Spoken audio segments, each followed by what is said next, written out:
Professor Renu कुमारी, विभागाध्यक्ष इतिहास विभाग, जमुनीलाल महाविद्यालय हाजीपुर के टीडीसी पार्ट 3 के विद्यार्थियों को आज 1857 के विद्रोह के बारे में बताने जा रही हूँ। विगत क्लास में हम लोगों ने विद्रोह के कारणों के विषय में जाना था।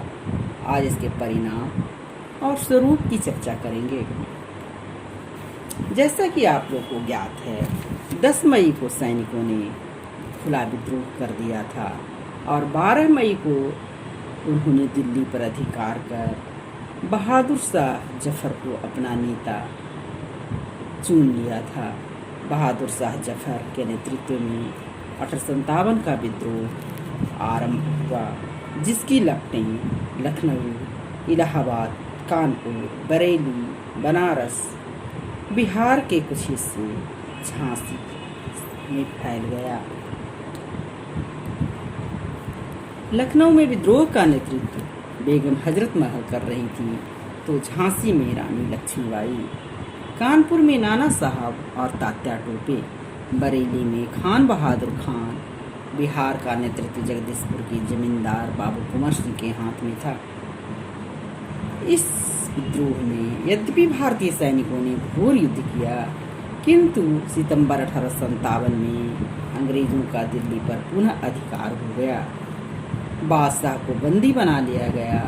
उनके 2 बेटे तथा एक पोते को लेफ्टिनेंट हडसन ने गोली से उड़ा दिया। विद्रोह प्रवृत्तापूर्वक दबा दिया गया। अब हम लोग देखेंगे कि इस विद्रोह की असफलता के क्या क्या कारण थे। प्रथम कारण तो यह था कि यह विद्रोह पूरे भारतवर्ष में नहीं फैला था। मुट्ठी भर राजाओं और सामंतों ने इस विद्रोह में भाग लिया था। कुछ सामंत और राजवाड़े तटस्थ रहे और कुछ ने विद्रोह को दबाने में अंग्रेजों का साथ दिया। पटियाला, जिंद, ग्वालियर और हैदराबाद के राजाओं ने विद्रोह को दबाने में अंग्रेजों की मदद की। सिंध और राजस्थान शांत रहे। नेपाल ने भी विद्रोह को दबाने में अंग्रेजों की मदद की। पंजाब से भी विद्रोह को दबाने के लिए सेनाएं बुलाई गई। बिहार, अवध, रुहेलखंड, दिल्ली, नर्मदा तथा चंबल के मध्य प्रदेश ही विद्रोह से प्रभावित हुए। बाकी भागों में शांति बनी रही। इस विद्रोह की असफलता के दूसरा कारण यह था कि भारतीयों की तुलना में अंग्रेजों के सैनिक संसाधन काफी विस्तृत और उच्च कोटि के थे। विद्रोही नेताओं में वीरता की कमी नहीं थी, परंतु अनुभव, संगठन क्षमता तथा मिलकर कार्य करने की शक्ति का अभाव था। कृषकों और निम्न जाति के लोगों ने इस विद्रोह में कोई सक्रिय भागीदारी नहीं निभाई। बम्बई और मद्रास में भर्ती सैनिक प्रायः छोटी जातियों के थे और वे राजभक्त बने रहे। अब हम लोग इस विद्रोह के परिणाम को भी देख लें। सबसे बड़ा परिवर्तन तो यह हुआ कि 1 नवंबर 1858 को रानी विक्टोरिया का घोषणा पत्र आया, जिसके अनुसार भारतीय प्रशासन का नियंत्रण कंपनी से छीनकर ब्रिटिश राजमुकुट को सौंप दिया गया। इसी अधिनियम के द्वारा इंग्लैंड में secretary of state for India का प्रावधान किया गया और उसकी सहायता के लिए 15 सदस्यों की एक एडवाइजरी काउंसिल बनाई गई। स्थानीय राजाओं के अधिकार एवं सम्मान की सुरक्षा का वचन ब्रिटिश राजमुकुट ने दिया। भारतीय सेना का पुनर्गठन किया गया। अंग्रेज और भारतीय सेना के अनुपात में परिवर्तन किया गया। बंगाल प्रेसिडेंसी में सैनिकों का अनुपात यूरोपीय और भारतीयों के बीच 1:2 का और मद्रास तथा बम्बई प्रेसिडेंसी में अब 1:3 का कर दिया गया।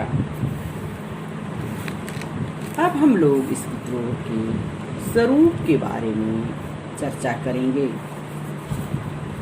1857 के विद्रोह के स्वरूप के संबंध में इतिहासकारों का भिन्न भिन्न मत है।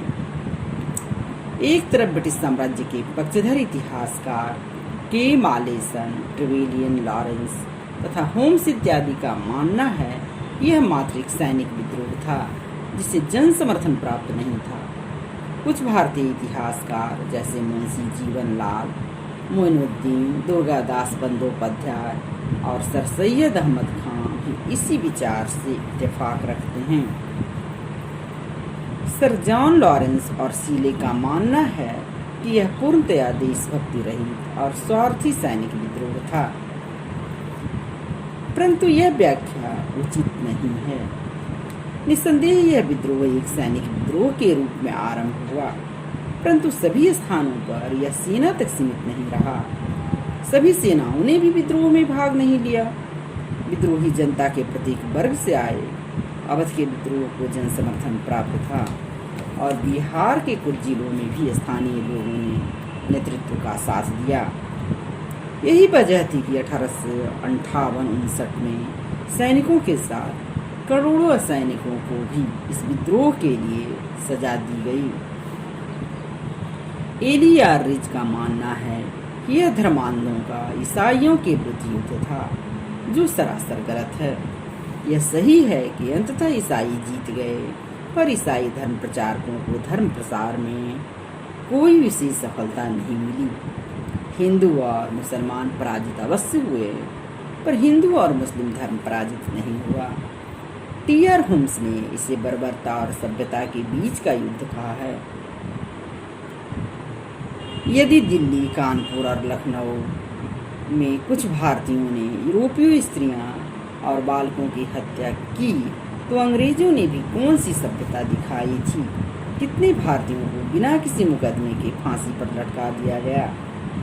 इलाहाबाद के आसपास के लगभग सभी वृक्षों पर कृषकों को फांसी देकर लटका दिया गया।